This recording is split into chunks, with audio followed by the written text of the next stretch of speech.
with you and cooperate with you and help you survive. This kind of happened with the USSR, and in the post-Cold War, post-dissolution of the USSR universe, there was no other alternative global power that could help these countries for strategic reasons.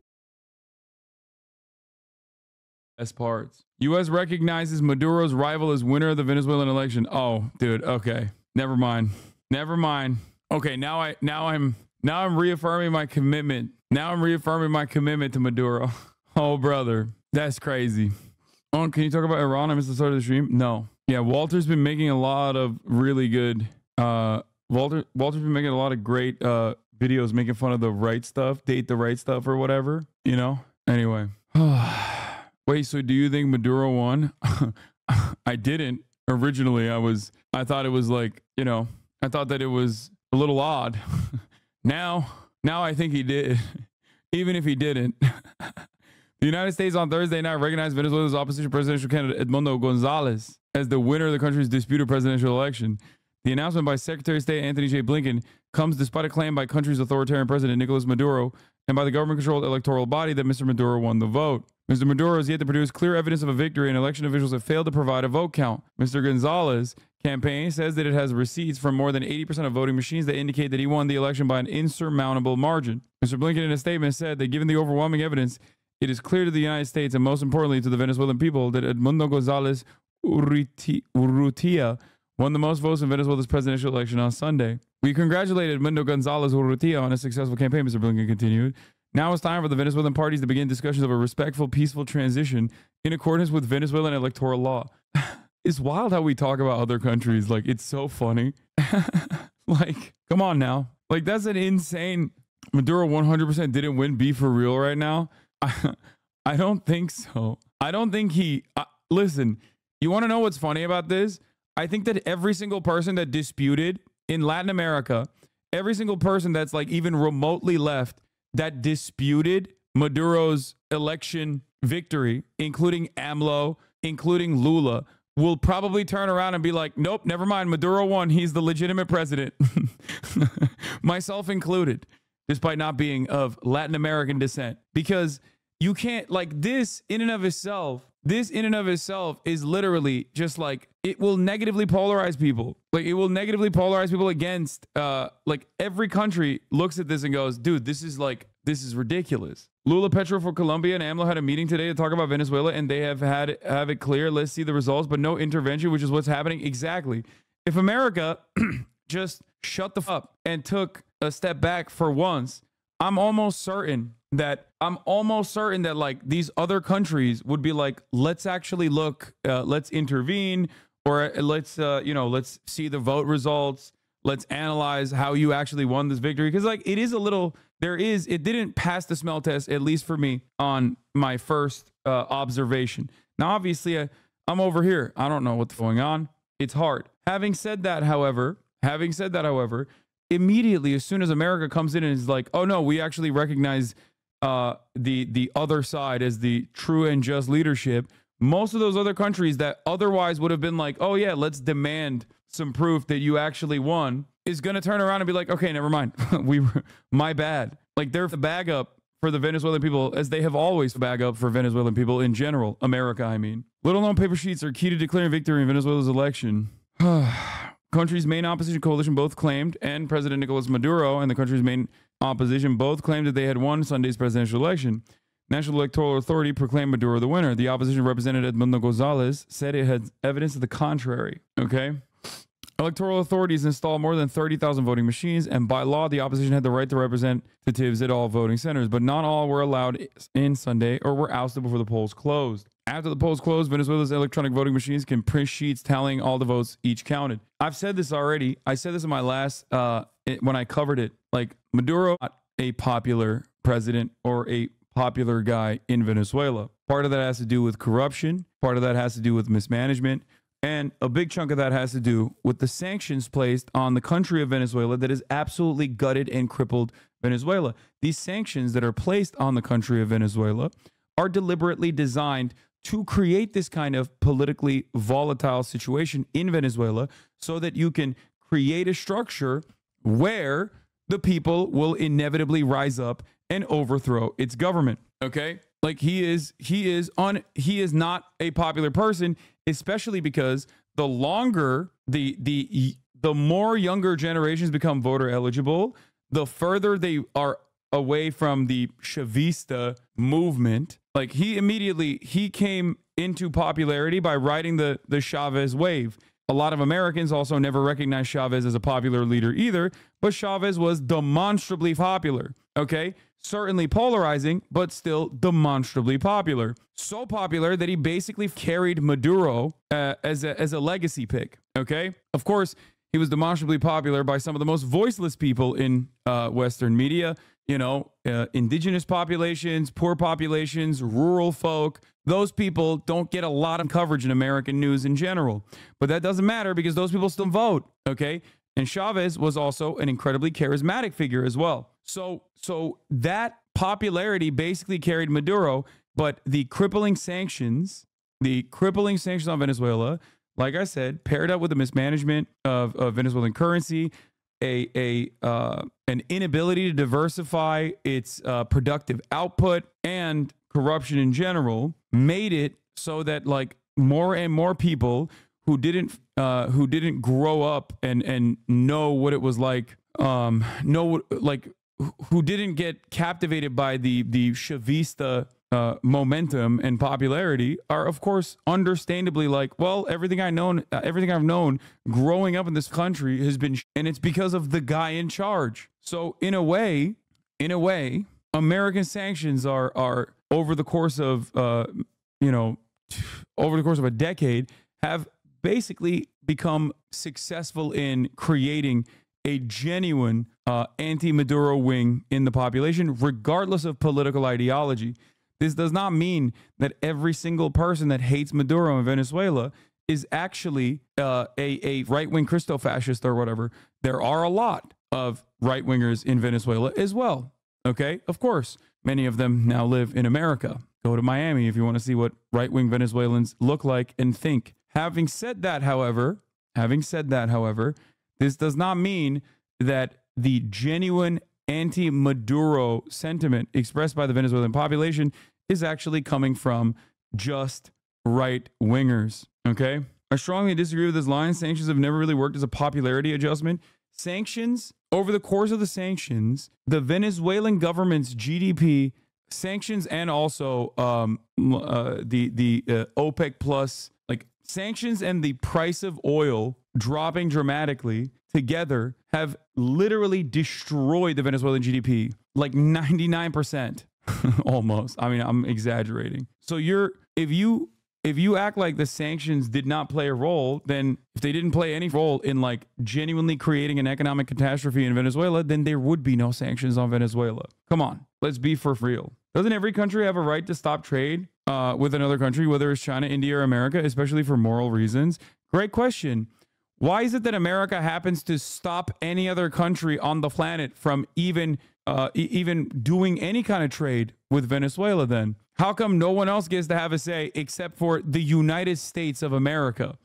Also, what's the moral reason? Like, because whether you agree with this or not, whether you like it or not, what sanctions are designed to do is collective punishment, okay?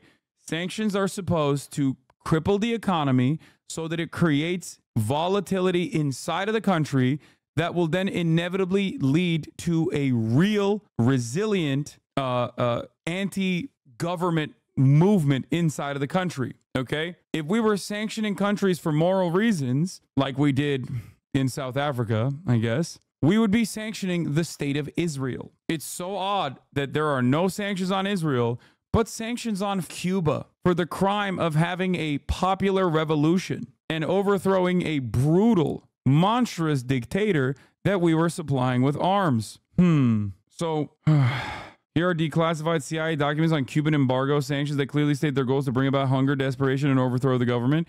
I mean, this isn't like, we don't need declassified documents. They openly state that. Washington Post Jeff Stein did a phenomenal deep dive into sanctions and their impact on all the countries that we've launched sanctions against. Okay. Yeah. New York Times op-ed. Venezuela's kids are dying. Are we responsible? Our well-meaning sanctions may be inflicting pain on the wrong people. Do people think that sanctions mean just the U.S. decided not to trade with them? I don't know what people think sanctions are. Sanctions have historically increased support of the government. I'm not saying it doesn't harm the economy. They certainly do. But they usually place the resentment at the feet of the offending state, not the domestic leaders. Well, that's why I said there's also a mismanagement on top of that. But in this circumstance, when you're a single resource economy, those sanctions destroyed the economy in Venezuela. And there was no way out. Most people don't know why they're suffering. They just know that they're suffering and they think, well, my government is responsible. And to a certain degree, they are. Okay. This is the article that Jeff Stein did a lot of investigative reporting on. How 4 U.S. presidents unleashed the economic warfare across the globe. In Cuba, sanctions imposed by the United States more than 60 years ago have failed to dislodge the communist regime, but they've made it more difficult to get critical medical supplies to the island. In Iran, the U.S. sanctions that date to the 1970s have not forced out Tehran's theocratic rulers, but they've only pushed the country to forge close alliances with Russia and China. In Syria, dictator Bashar al-Assad remains in power despite 20 years of sanctions, but the country is struggling to rebuild from civil war, and more Syrians than ever are expected to need critical humanitarian assistance this year. In country after country, sanctions have emerged as the key instrument of U.S. foreign policy. Jeff Stein and Federica Coco did this article. Today, the United States imposes 3 times as many sanctions as any other country or international body, targeting a third of all nations with some kind of financial penalty on people, properties, or organizations. They have become an almost reflexive weapon in perpetual economic warfare, and their overuse is recognized at the highest level of government. But American presidents find the tool incredibly irresistible. By cutting their targets off in the Western financial system, sanctions can crush national industries, erase personal fortunes, and upset the balance of political power in troublesome regimes, all without putting a single American soldier in harm's way. But even as sanctions have proliferated, concern about their impact has grown. Sanctions also, in the age of China's rise to power, also create a secondary problem for the United States of America, a problem in which China will come and collaborate with you and cooperate with you and help you survive. This kind of happened with the USSR, and in the post-Cold War, post-dissolution of the USSR universe, there was no other alternative global power that could help these countries for strategic reasons, maybe not ideological ones, but simply because they were in the anti-America camp or they were victim to America's brutal sanctions regime. Okay? If sanctions did not have any kind of impact on the country that you have sanctioned, then America would simply not do them. It's not just cruelty for cruelty's sake. There is a strategic reason for this kind of cruelty. Feel me? Elsewhere, sanctions have pushed autocratic regimes in the black market trade, empowering criminal networks and gangs of smugglers. U.S. adversaries are ramping up their efforts to work together to circumvent the financial penalties. And like military action, economic warfare can leave collateral damage. Sanctions on Venezuela, for instance, contributed to an economic contraction roughly 3 times as large as that caused by the Great Depression in the United States.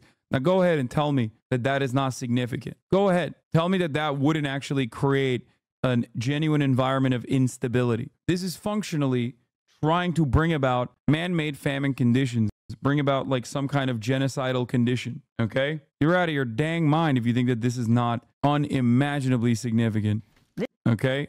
Get the out of here, dude. Like I said, again, then America would simply not do it, okay? And it always targets civilians. Sanctions have proliferated in recent years. Number of entities sanctioned and unsanctioned by the Office of Foreign Assets. Under Biden, they have skyrocketed. Trump also increased it dramatically. I mean, look at the sanctions that we had, and they just add on top of it too. Sanctions, or even just the threat of them, can be an effective policy tool, a way to punish bad behavior or pressure an adversary without resorting to military force.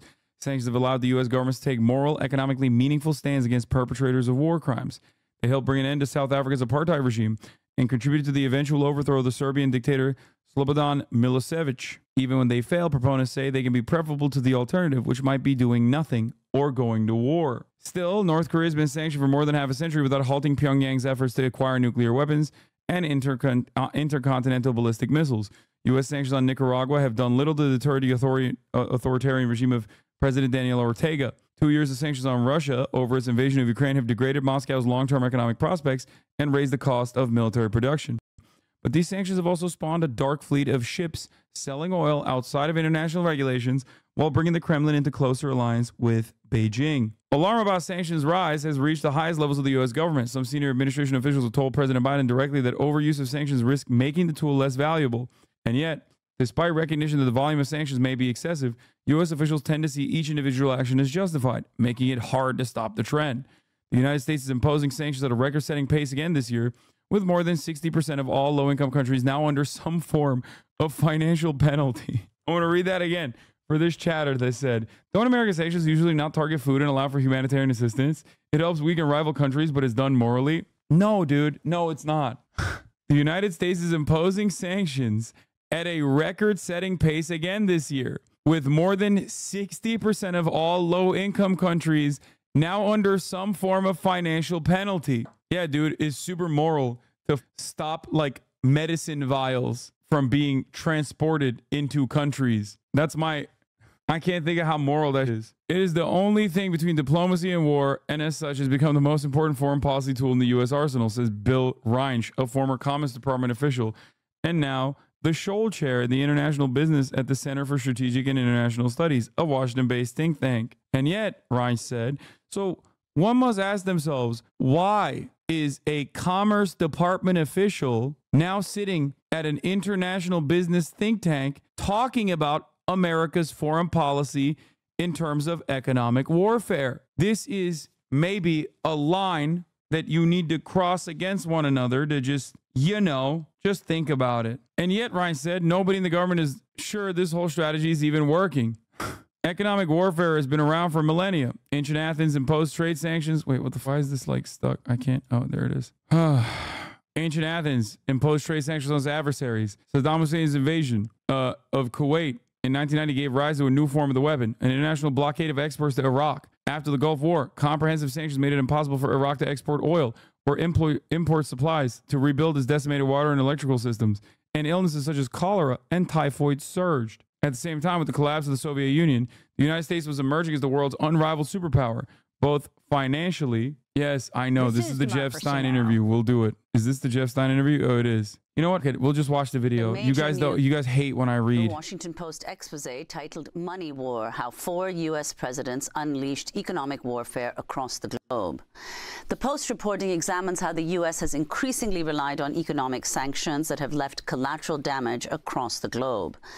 The Post expose begins saying, quote, today, the United States imposes 3 times as many sanctions as any other country or international body, targeting 1/3 of all nations with some kind of financial penalty on people, properties, or organizations. But the collateral damage of the sanctions is seldom discussed. The Washington Post reports in Venezuela, which just held a contested election, sanctions have contributed to an economic contraction roughly 3 times as large as that caused by the Great Depression in the United States. The Post also reports Donald Trump was warned sanctions on Venezuela could result in millions of people migrating from Venezuela. We're joined now by Jeff Stein, co-author of the Washington Post expose and White House economics reporter for the Post. Why don't you take it from there, Jeff? In this 5 minutes that we have together, talk about making the Venezuelan economy scream. We'll go from the effect of sanctions on Venezuela and then go to other countries. Yeah, so starting under the Obama administration, the U.S. began imposing sanctions on Venezuela, but at first they were very limited. They were really just focused on a few members of the Maduro regime that were responsible for carrying out violent reprisals against protesters in Venezuela. But really under Trump, and as we exclusively reported in this story, despite the warnings of DHS officials and classified reports about the potential outmigration effects of these sanctions, the Trump administration... Yeah, that's the other aspect of this, which is that sanctions on Venezuela, accompanied with temporary protective status for Venezuelan migrants due to literal political reasons, is the reason why there's so many Venezuelan migrants that are crossing the goddamn border. Not that there's any problem with that, but it's like you did that. Like you are, like the Trump administration is directly responsible for it, and the Biden administration has directly continued that process. So it's like if you destabilize a country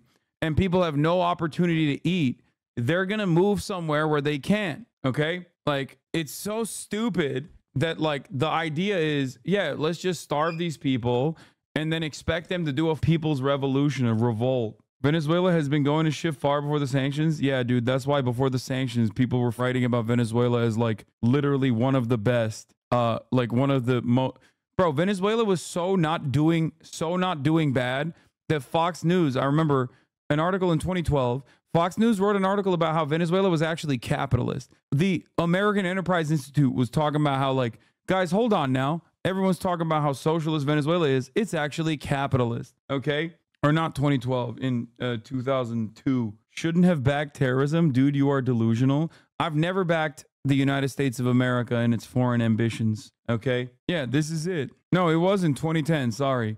What socialism? Private sector still dominates Venezuelan economy despite Chavez crusade. It wasn't in 2002, it was 2010. And that was because they were Fox News is from the Associated Press. It doesn't matter. The American press was writing about Venezuela as a capitalist country. And there's truth to that, by the way. There is truth to that. Venezuela brings free heating oil to poor in New York, even before then. You want to know why? Because the Venezuelan economy was a mixed market economy, just like every other social democracy on the planet. The only aspect of it that was nationalized, that was unfathomable for American capitalists, that terrified Venezuelan capitalists as well, and caused them to collaborate with the American State Department and try to forcibly overthrow the Chavez administration, was because they nationalized oil. That's it. They had a larger private sector, and this article shows very clearly, in 2010,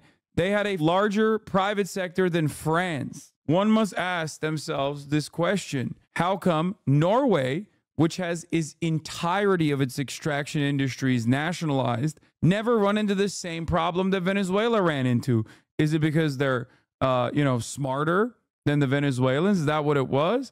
Or is it because they never received the same level of international scrutiny, condemnation, sanctions, political ambitions of their own internal capitalists that collaborate with the American State Department in a similar fashion? Plenty of countries have nationalized oil sectors.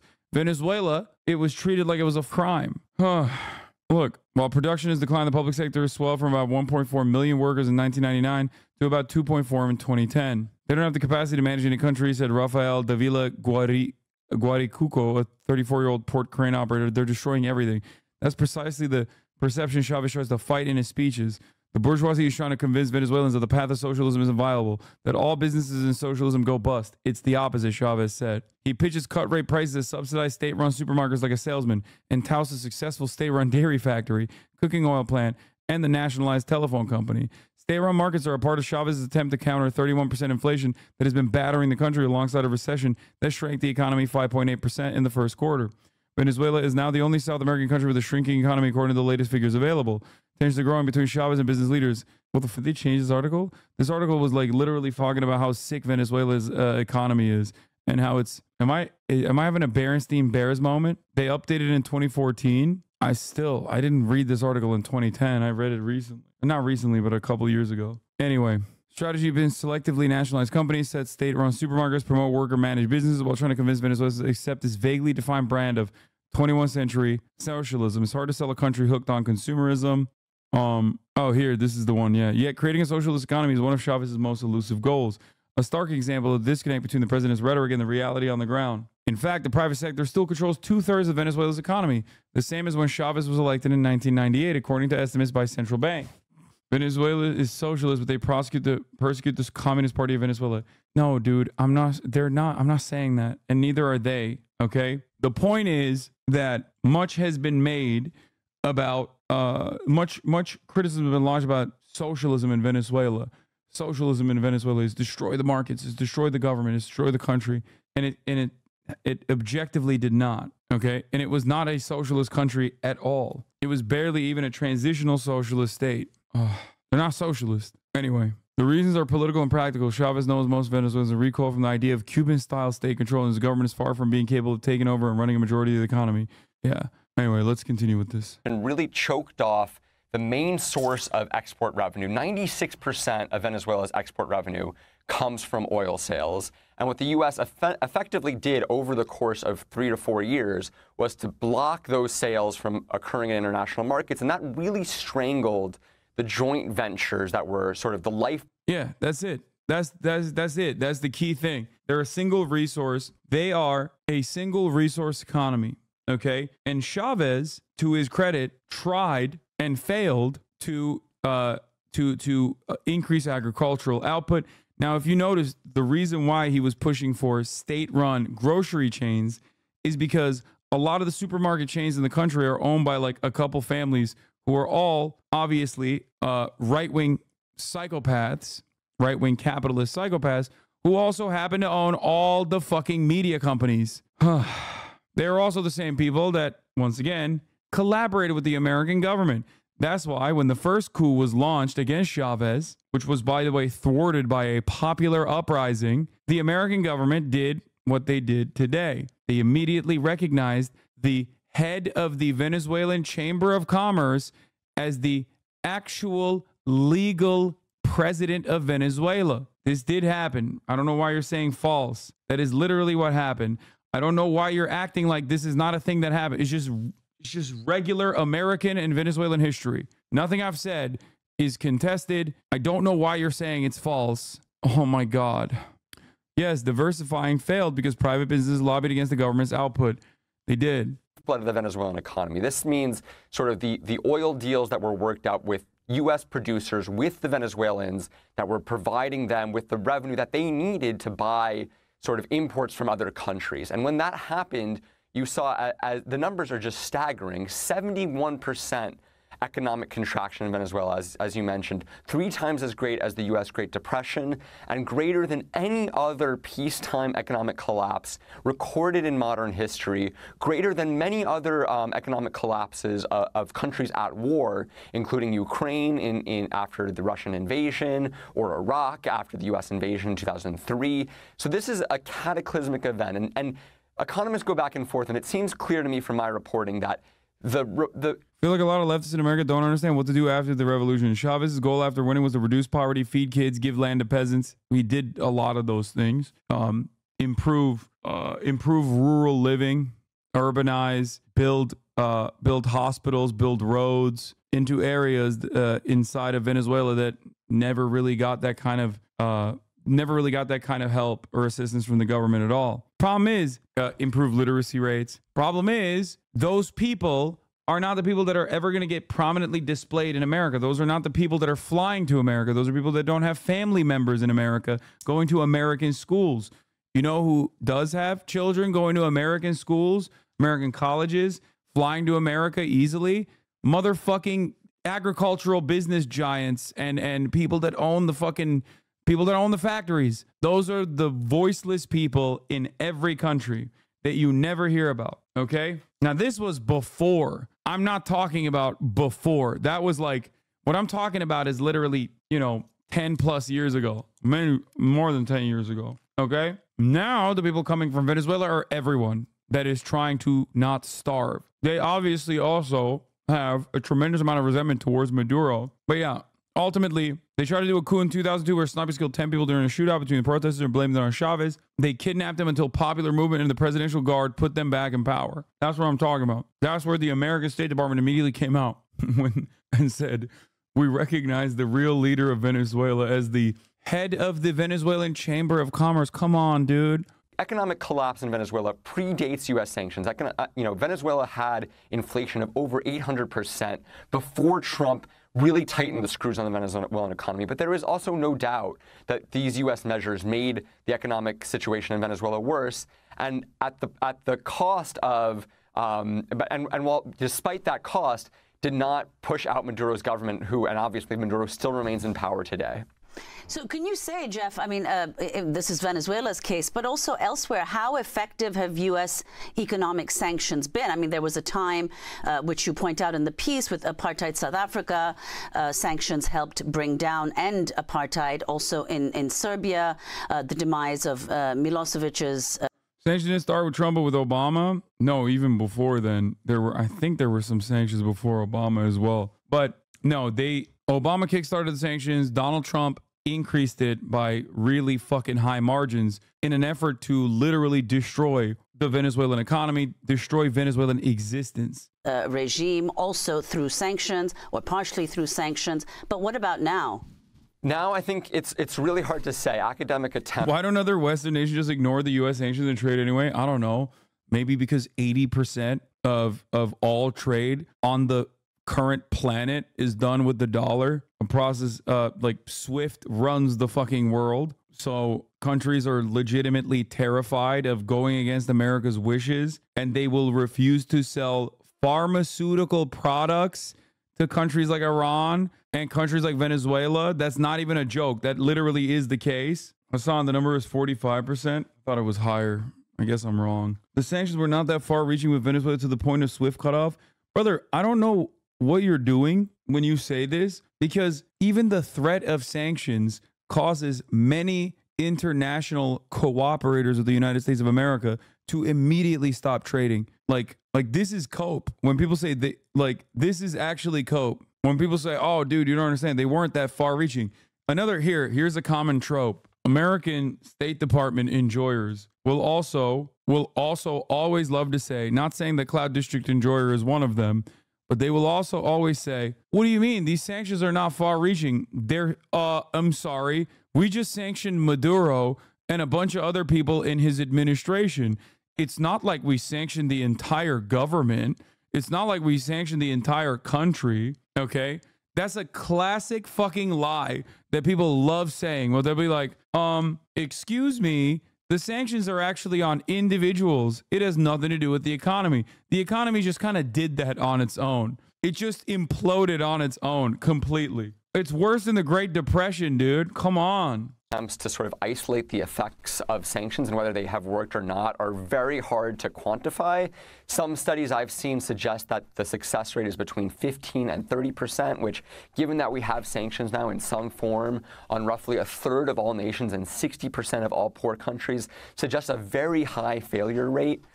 We look in the piece at Cuba, Iran, Zimbabwe, Venezuela, Afghanistan, Syria. These are tens of millions, if not hundreds of millions of people who are being affected in some form by U.S. sanctions, where the regimes that the U.S. are intending to target have not changed hands, have not surrendered their hold on power. And maybe, the U.S. will say that these sanctions are still better than not having any measures because they deprive these regimes of funds at their disposal that they can use for, what the U.S. would say are pernicious activities that the U.S. does not want to see.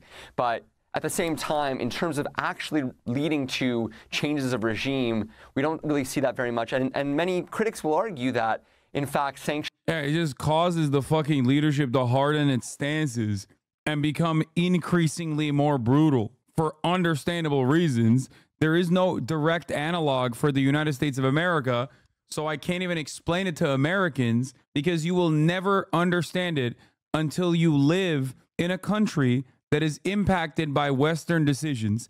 I say this as a Turkish person, okay?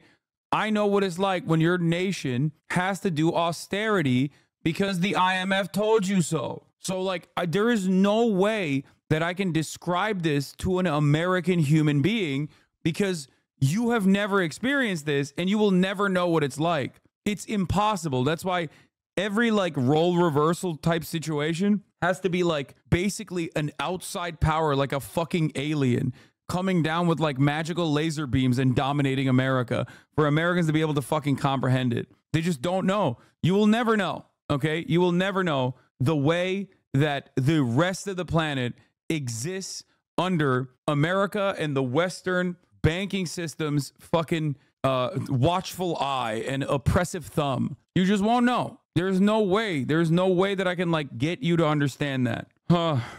Actually, and that's before we talk about even fucking sanctions. You know what I mean? I'm not even getting to the sanctions part. I'm just simply talking about economic coercion. Embolden and empower the people in charge, these regimes in charge, because they curb civil society, they reduce the power and the clout of private sector actors that often form a rival. Wait, hold on. This is really important. I'm going to rerun this. Changes of regime, we don't really see that very much. And many critics will argue that, in fact, sanctions actually embolden and empower the people in charge, these regimes in charge, because they curb civil society, they reduce the power and the clout of private sector actors that often form a rival power base to the sanctioning sanctioned authority, these regimes in charge. And so in case after case, we see very legitimate, it seems, criticisms of these sanctions regimes. And what about Iran, to say the least, very much in the news today? The effect of the U.S. sanctions, and also how when the U.S. imposes sanctions, they also pressure other countries to do the same, of course, as we see in Cuba. Yeah, the Iran sanctions really first imposed in really dramatic effect in 2010 through measures passed by the Obama administration and Congress really amounted to a fascinating expansion of U.S. sanction authority, where we really saw in a very significant way the first deployment of secondary sanctions, which were to say, we're not just sanctioning the party that we don't like here, but we're also going to say, if you engage with measure in trade with the Iranian regime, we will target you. And so that, by the way, that looks like Carrefour's logo. For the record, like the primary sanctions already ruined trade negotiations to begin with. Like the secondary sanctions make it illegal to do trade across the board, right? But like direct sanctions already crippled trade relations with many countries. Okay, like it already causes people to second guess whether or not they should continue trading with this country. That effectively represented a major expansion of sanctioning power, and really seemed as a Latino, I see that as almost impossible to explain USA intervention to an American.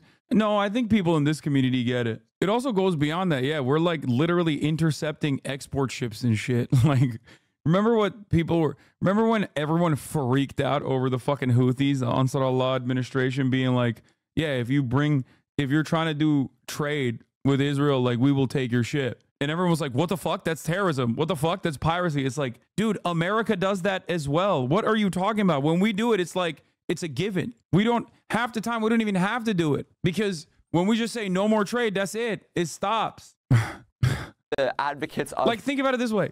Everyone talked about Biden giving back Iran $6 billion of frozen assets. That was because Iran had sold South Korea $6 billion worth of oil. That was not our money to just stop Iran from getting, okay? We unfroze those assets, as in $6 billion of oil was purchased by the South Korean government, okay? That was Iran. I know, I said that, okay? Biden unfroze those assets, and everyone was like, dude, I can't believe Biden's giving $6 billion to Iran. And it's like, the fuck? What do you mean? That's their money. Like, they sold that fucking oil. But the U.S. doesn't blow up cargo ships to remotely operated drones like you blow us up at the top of every hour? Fuck you. Oh, my God. God damn it. I got multiple times today. What the fuck is going on? As a Chinese person, I can tell you that there's been nothing better for Chinese nationals than American sanctions. I've had lib-ass relatives that like the U.S. turn complete 180, and now they talk like they want to nuke New York City. Don't say that in this. There are literal fucking America lovers in here. They're going to hear you say that and be like, oh, this is why we got to nuke China first. We got to nuke Beijing. That's what they're going to say. Sanctions to be a very effective approach because obviously in 2015, the Obama administration worked with the Iranian regime on a nuclear deal that sanctions advocates hailed as the product of this pressure campaign. That said, the U.S. under Trump, pulled out of that deal, and so any people who say that the Iranian sanctions under Obama were successful have to contend with the fact that we abandoned as a country that deal quite quickly and left the Iranians in the lurch, and have since then seen the Iranians work with Russia, work with the Cubans, work with other powers that the U.S. is opposed to on foreign. That's why it's so funny when they're like, oh my God, I can't believe there's like nuclear submarines, Russian nuclear submarines on the coast of Cuba. And it's like, yeah, dude, we deserve it. Okay. I live here. I could possibly get nuked too. But let me tell you, okay, as someone who fucking lives here, like, what do you think is going to happen? Of course, dude, we made that shit happen. Cuba is literally in the ass cheek of the United States of America. It's a fucking tiny ass island slammed in like swimming distance to the world's most violent imperialist superpower, okay? And like we're shocked that they're cooperating with other countries after we literally had one of the most gruesome, most brutal crippling sanctions regimes for the crime of overthrowing a violent, brutal dictator that we happen to like and gave a shit ton of arms to because he was operating the island like our own personal fucking sugar plantation and tourism destination for our mafia. That's it. That's what the fuck Batista was doing. We were like, that shit's awesome. Keep doing that. We're going to give you all the guns you need. Okay, King? Oh no, you got overthrown. Oh fuck, it's sanctions time. That's the history of Cuba. It is one of the most unimaginable wrongs that a country has done to another country. It is universally condemned. Ain't nobody can do a goddamn thing about it. Okay? And they're still over there surviving in spite of everything else. Forming rival financial networks that leave open the question of whether there's even the possibility of further Iran sanctions being effective now that they've formed all these rival sort of trading networks that operate sort of as a shadow trade system to what the U.S., the sort of Western financial system that is the predicate for punishing Iran via sanctions. And Jeff, very quickly, we have 30 seconds. What happened to the 2021 plan to overhaul the U.S. sanction system? Yeah, we exclusively report in our story that a group of Treasury staffers had a draft of a report far more extensive than what they ultimately released. They had dozens of recommendations, including measures really meant to check. In the next week, if Maduro does not show data polling station by station, I don't know if even the progressive president can hold out like they did today. The State Department and opposition will sponsor violence in the streets until enough chaos to force Maduro out if the military, which high ranks are loyal to him and extremely corrupt, cave. That's why I said, though, that, like, I don't know, if America had not fucking come out like this, that's not just Cuba. You explain the history of South America minus CIA supporting cartels. Yes. The progressive president is referring to Lula, Petro, and AMLO. Yeah. The rise of U.S. sanctions, particularly a sort of central coordinator. Right now, it's a little bureaucratic, but there are sort of many parts of the government that sort of throw out sanctions ideas. They get rolled together in State Department and Treasury Department sanctions and push forward. And there's really no one body that sort of is evaluating whether these sanctions are operating in the context of an overall broader sanction strategy. And Treasury staffers drew up a plan to say, like, let's put that in place. But disagreements with the State Department, sort of the overall inertia of sanctions, where they seem so easy, so effective, they seem to the U.S. government much easier than going to war, much easier than doing nothing, or much more politically palatable than doing nothing. And so that plan was shelved, and really under the Biden administration, we've just seen more and more sanctions. Biden has imposed 6,000 sanctions in 2 years, an unprecedented. Doesn't America support and empower democratic actors and give them teeth? Yeah, democratic actors like Saudi Arabia, democratic actors like Israel. What fucking democratic actors? No, there's no democratic actors that we're giving teeth to, okay? Yeah, we were doing so much democratic acting during the period of the Marshall Plan and the immediate aftermath of World War II, when we literally fucking activated Nazi fascists that did not get prosecuted in Western Europe to genuinely cause chaos, commotion, engage in acts of terror with the specific purpose of overthrowing any kind of socialist, trade unionist government, any kind of democratic socialist government that they had. That was empowering democracy. You know, that's what we did. Democratic actors like Pinochet, which we, in Latin America, every fucking country in Latin America that we have talked about has been impacted by America's democratic actions. It's crazy. And the fact that that has continued really reflects the inability of the U.S. to get this problem or to get this number down. This is how democracy now always ends, dude. It's so funny. It literally always is like they're running out of time and they're hurrying through the process. Anyway, so yeah, collapse of the Soviet Union. U.S. is emerging as the world's unrivaled superpower, both financially, militarily. Governments and banks around the world were dependent on the U.S. dollar, which remains the dominant currency on Earth. Today, the dollar buys access to the American economy, but also undergirds international trade, even when there is no connection to an American bank or business.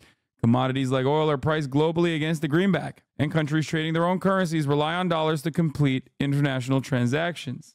Okay? That financial supremacy creates a risk for U.S. adversaries, even some allies. What? Wait, so just to be clear, the reason that Cuba suffers economically is because of the U.S. trade embargo and not actually from communism, as the State Department is indoctrinating Americans, right? Yes. America, you end up with Pepe Levi goblinoid American chauvinist takes. They focus on how bad Maduro is without acknowledging the root cause of the economic decline is American sanctions, and the root cause of political violence is the American interventionism. Maduro bad, but American intervention is the bigger evil. Yes, straight up. I'm not a fucking Maduro head, even though he loves Steven Seagal and hangs out with Recep Tayyip Erdogan and shit. Okay, not a good guy. He's just not. He's not an effective leader. Anyway. Sanctions are the gate. Treasury officials can impose sanctions on any foreign person, firm, or government they deem to be a threat to the U.S. economy, foreign policy, or national security. There is no requirement to accuse, much less convict, anyone of a specific crime, but the move makes it a crime to transact with the sanctioned party. Coming under U.S. sanctions amounts to an indefinite ban from much of the global economy. Okay? The system builds slowly. Initial targets, in addition to communist Cuba, were drug cartels in places like Mexico and Colombia, and rogue regimes like Libya. Rogue regimes like Libya. As recently as the 1990s, Treasury Department's Office of Foreign Assets Control was responsible for implementing just a handful of sanctions programs. Its staff fit comfortably in a single conference room. One of its major responsibilities was blocking American sales of Cuban cigars. All that changed after the terrorist attack on 9/11. Osama bin Laden might have been the most successful terrorist of all time, because I think 9/11 I think, legitimately kickstarted the last era of American empire. Like, it was obviously self-inflicted, but like, we just went into overdrive we started firing on all cylinders, both domestically and with respect to our foreign policy. We just became this like belligerent. We were already an evil belligerent force around the planet, but it straight up it set into motion actions that would inevitably lead to the death of American empire.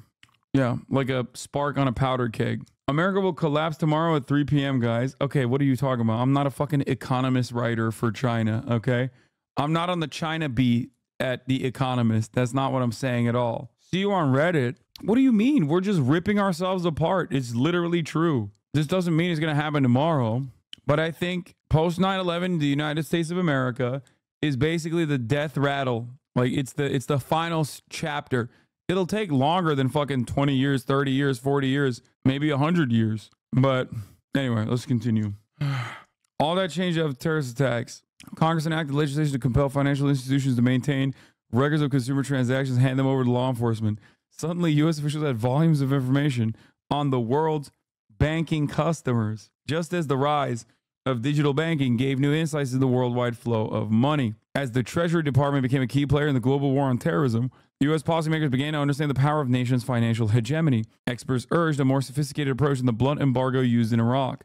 I think this might have played a role in like the CIA becoming shittier in general. Like, back then, it was way more hands-on. They would just fucking send dudes with guns. They would send like Green Berets to train the most violent rapists that they could find in the country, all of which are fascist. And then they'd be like, go rape some nuns, please. Here are some American weapons. Go rape some nuns and, you know, go do your damn thing. That's usually how it worked, at least in Latin America.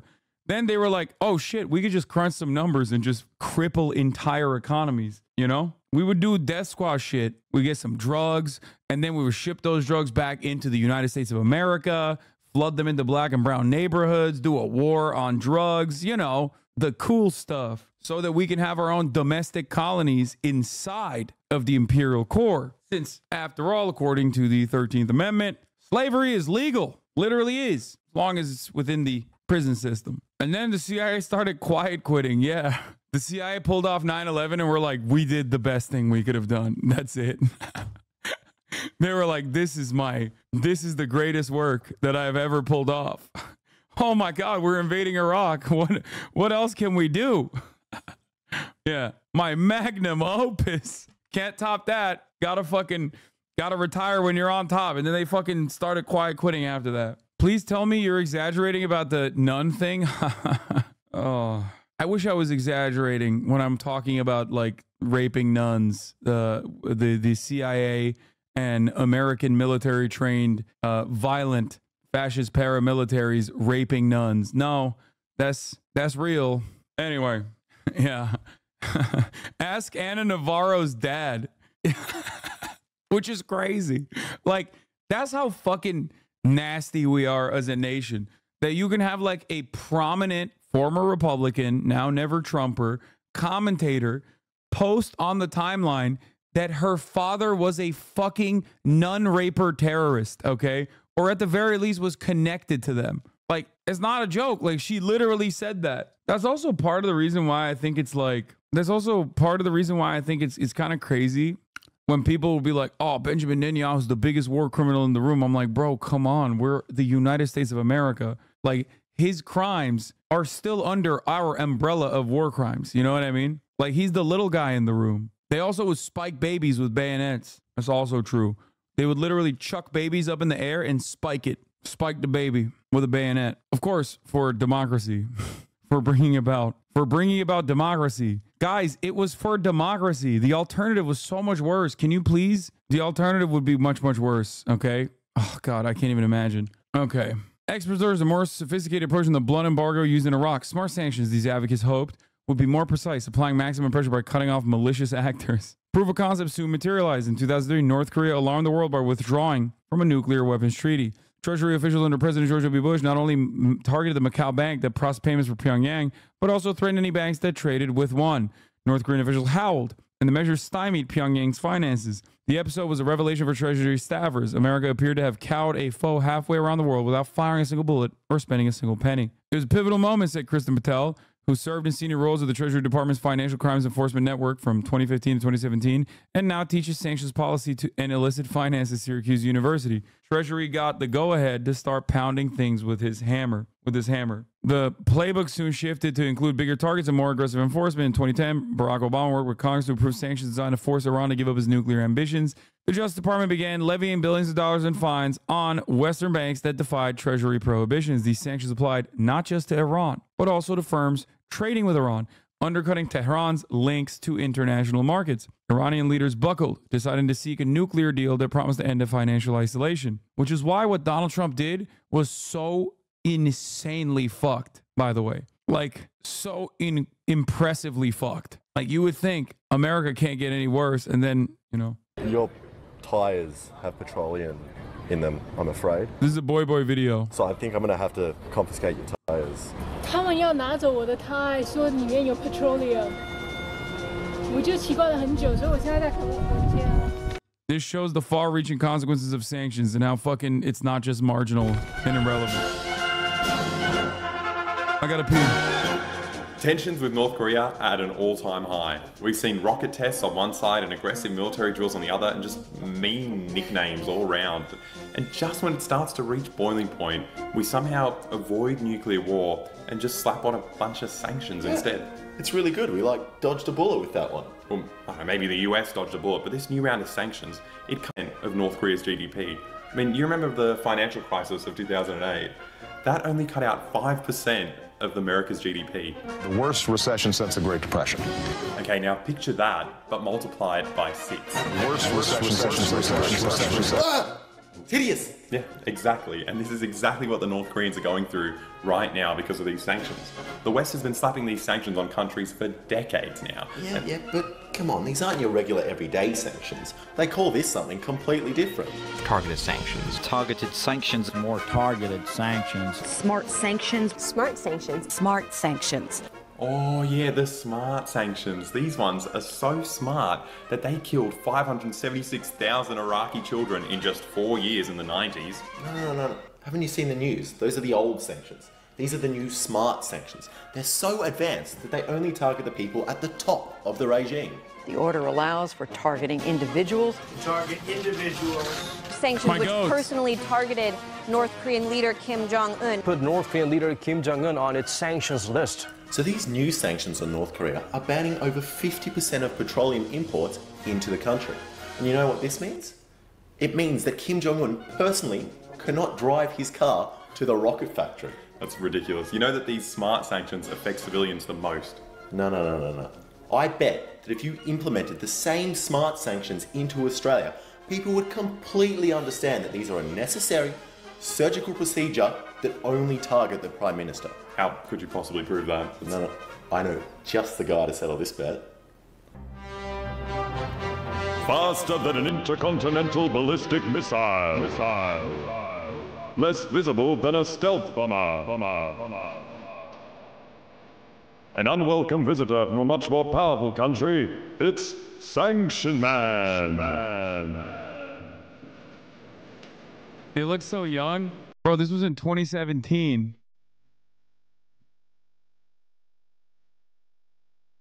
Look, immediately, bro. Kim executed teens recently for consuming South Korean media. We're literally talking about America's sanctions actually being responsible for the death and destruction of an endless number of teenagers in North Korea. And you over here are like, well, dude, Kim is executing teens in North Korea for consuming South Korean media. It's like, brother, do you not hear what's going on? And no, I read the story. They actually executed them because the kids were not pulling the trains fast enough. And one of them reportedly did not share, in a communist way, his rat to eat with his fellow comrades. That's why they executed the kids. Just let you know that I've changed the price of petroleum outside on your board there. Because of the new United Nations Resolution 2375, I just want to let you know I'm going to be back tomorrow with some more nines to put on the sign, to change the price. What's the price?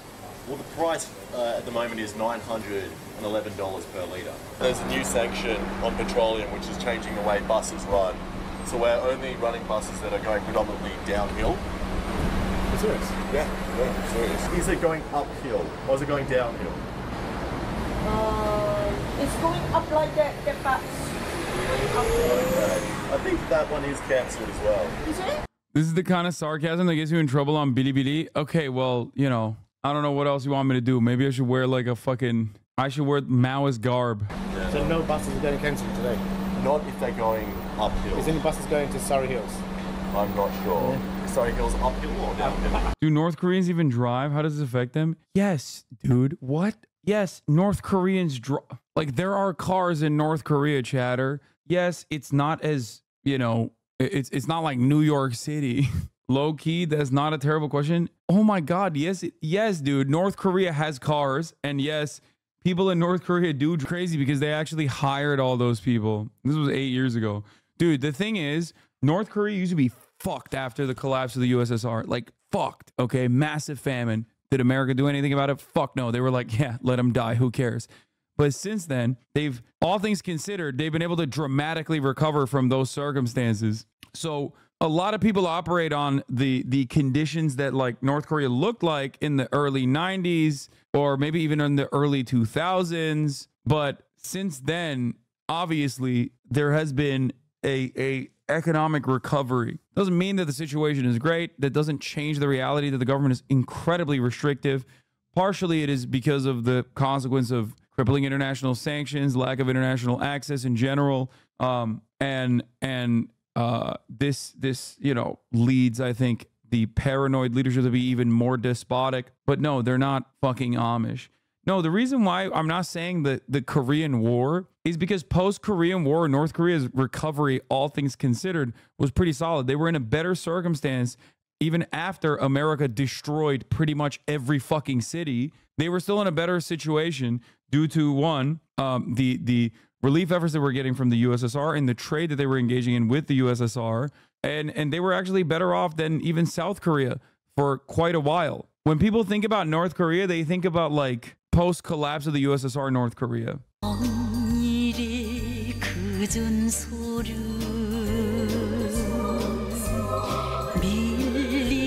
It is funny though, because it's like there's no normal reaction to this situation, because it's like either you think that they're eating rats and like pulling trains by hand, or you think that they're like eating burgers every meal and everything is super fucking sick and they just like love their glorious leader and they cry because they just love him so much. And like, it's not somewhere in the middle. Like there's no normal way of analyzing. I rarely ever meet people that just like look at the Democratic People's Republic of Korea as a country that has been incredibly like wronged historically and is the way it is as a consequence of like imperialist ambition. ChatGPT thinks a population of 26 million people only have 10K cars. Do you think that's a racist thing or anti-communist thing? It's probably an anti-communist thing because South Korea is literally right there. And people love South Korea. They fucking look at South Korea as like the new Japan.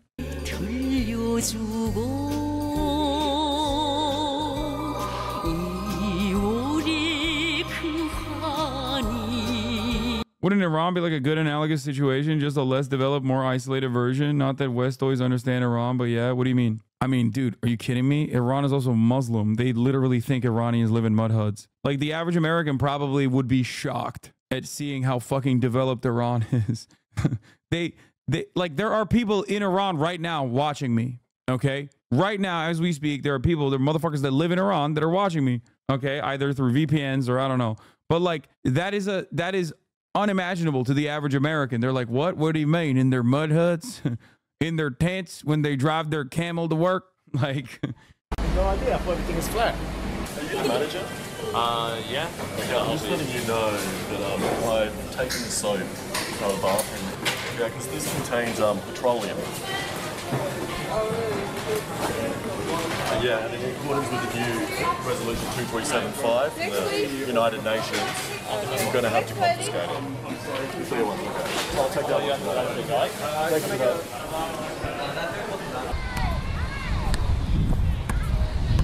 Excuse me, could I see the ball? Yeah, we just sure. had some, I think, because I'm just with the United Nations, yeah, and we're taking a look at balls that contain petroleum in regards to the new sanctions, so I think I'm going to have to take this ball. Ouch. Yeah, no, I'm sorry about that. Yeah, I'm sorry, I just have to take it, I'm sorry about no, excuse me. Are you... Anyway, that's the point, is that like the notion that sanctions do not have like massive consequences on the entire population and only harm. Wait, where the fuck did the article go? Shit. Did I accidentally turn off the article? God damn it. I have fiber optic and you don't, bitch, shut up. So does Hezbollah, okay? So does Hezbollah. They have fiber optic. I fucking hate it. I mean, that's one Hasan at least that has fiber optic, you know what I mean? Anyway, Congress got in the act of flooding the State Department and the White House with requests for sanctions that in some cases appeared to intend cut off foreign competition from home state industries. In 2011, a holiday party in the Hotel Harrington in downtown Washington, Adam Suzubin, the director of OFAC, sang a song titled Every Little Thing We Do Is Sanctions, to the tune of Every Little Thing She Does Is Magic by the police, Suzubin confirmed in an email. Some experts saw the surge as spiraling out of control. Those experts were pussies. It was good, actually, bitch. That's what I said to those experts. Pah. Smart sanctions were made to be a buffet of choice where you fit the particular imposed sanctions of the offense and vulnerability of the country, said George Lopez. Instead, policymakers walked in the buffet and said, I'm going to pile everything onto my plate. 2014, Russia's illegal annexation of Crimea from Ukraine presented Treasury with a huge challenge. Countries like North Korea and Iran were viewed as serious national security threats, but nobody believed they were integral to global finance. Now, Treasury was forced to confront one of the 10 biggest economies in the world. A wrong move could send global markets reeling. By the way, this is the real reason why, like, we don't want the Chinese smoke either. Treasury aides who had once labored in obscurity took recommendations directly to cabinet officials who were simultaneously hearing from alarmed Fortune 500 CEOs and the heads of Wall Street banks. Sanctions were suddenly a key feature in the re-emerging great power competition among Moscow, Beijing, and Washington. You get requests and comments from seemingly every corner of the government. Why have you not imposed sanctions on these people? And what about those people? Adam M. Smith, who served as senior advisor to OFAC.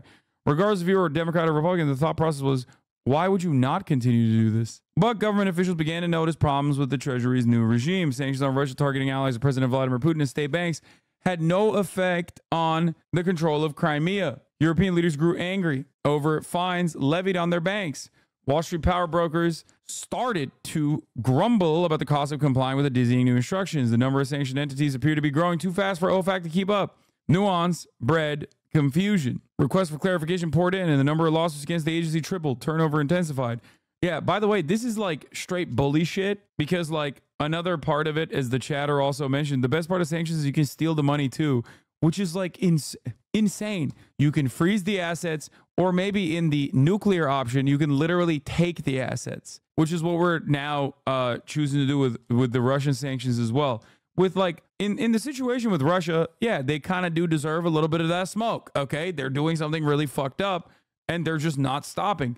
But it is wild that America, that does what Russia is doing to Ukraine all around the fucking world and has done historically, even worse than what Russia is doing in Ukraine, which seems unimaginable when you think about it, because it's like, wow, that's fucking crazy. I'm not saying this as a defense of Russia. I'm saying this to explain to you how shitty America is, okay? We get to also then put sanctions on other countries and take their money. Anyway, a more existential challenge emerged as well. The power of sanctions lay in denying foreign actors access to the dollar. But if sanctions make it risky to depend on dollars, nations might find other ways to trade. In 2016, Obama Treasury Secretary Jack Lew warned publicly of sanctions overreach and the risk that their overuse could ultimately reduce our capability to use sanctions effectively. And yet the incoming Trump admin again found new use for the financial weapon as it applied more sanctions than ever. As President Donald Trump used sanctions for retribution in ways never conceived, ordering them, for instance, on officials with the International Criminal Court after it opened war crimes investigation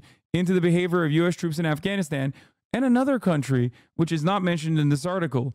Although I love Jeff Stein, and I think he did a phenomenal job on this article, there was one other reason why Bensouda, the Gambian ICC prosecutor, got sanctions. No, not Iraq. That country was Israel. That's right. Benjamin Netanyahu went to Donald Trump and directly was like, yo, deal with this shit. And Trump was like, oh, say less.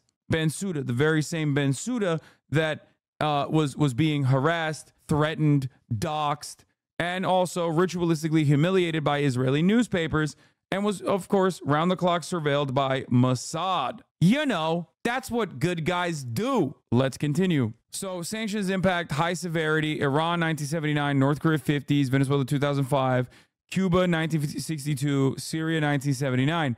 Medium severity, low severity, low severity. You got Lebanon, Mali, Ethiopia, Zimbabwe, Nicaragua, Somalia, Democratic Republic of Congo, Sudan, Belarus, China, Burma, Libya, Yemen, Afghanistan. You jerk, you stinky baby. What? What does that even mean? Anyway, the Trump administration also hit Venezuela with crippling sanctions, aiming to discredit the dictatorship of Nicolas Maduro and encourage an opposition movement. The penalties failed to oust Maduro and are now often blamed for exacerbating one of the worst peacetime economic collapses in modern history. The abuse of this system is ridiculous, but it's not Treasury or OFAC's fault. They are good professionals who have all this professional work being shoved on them. They want relief from this relentless, never-ending, you must sanction everybody and their sister, sometimes literally system, said Caleb McCary, who served as a senior staffer on the Senate Foreign Relations Committee and was the State Department's lead on Cuba policy during the GWB administration. It is way, way overused and has become out of control.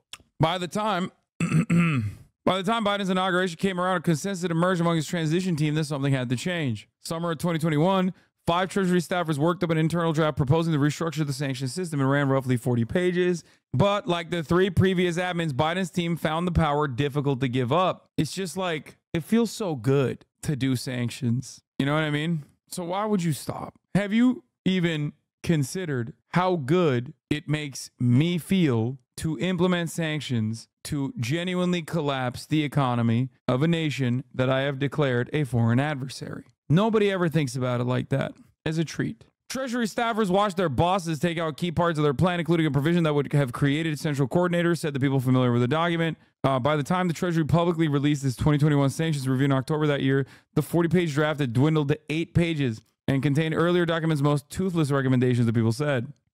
People familiar with the matter blamed internal disagreements with the State Department for the extent of the changes, and said Treasury leadership also opposed revisions. A State Department spokesman declined the comment.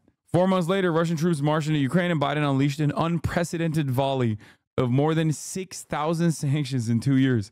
And not only on Russia, the Biden admin has penalized targets, including Israeli settlers in the West Bank. Sure. Former government officials in Afghanistan. By the way, we also still literally retain ownership over all of the Afghan government's money and refuse to give it back to them. But that's besides the point. Including Israeli settlers in the West Bank is so funny. Putting that there. You're talking about an entire country versus 6 fucking terrorists. 6 total terrorists that literally we dialed back. Oh, that's right. U.S. says Israeli banks don't have to close the accounts of sanctioned settlers. Never mind, guys. We backpedaled because Israel was like, no, the fuck, you're not doing that to our... Those are some of our best terrorists. Excuse me, have you seen how inbred those fucking douchebags are? They're like top level West Bank settlers, okay? You are not touching their money. Anyway, let's continue. They spit on so many Catholics, dude. You don't understand. Some of them say they have the best loogies, okay? The best. They've only killed 11 Israeli people thinking that they were, you know, Palestinian. Why would you sanction them?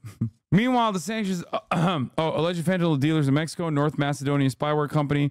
Meanwhile, sanctions that Biden had said he would ease, such as those imposed by Trump on Cuba, were largely maintained under pressure from Capitol Hill, despite the view that top administration officials that the embargo was counterproductive and a failure. We just had to keep it. We just had to keep it. There's nothing we can do. Biden admin has taken steps to mitigate unintended consequences. Last year, Treasury announced that it had hired economists to staff a new division analyzing the economic impact of sanctions. It's called the Flex Squad, where they look at how fucking hard they've dunked on some of the poorest countries on the fucking planet. They're like, damn, we really fucked these motherfuckers up. Humanitarian groups have praised Biden admin efforts to ensure critical medical supplies and food can enter countries under sanctions. And some critics' worst fears have not materialized. The dollar remains the world's top reserve currency, at least for now. Sanctions are an important tool that can help promote our national security.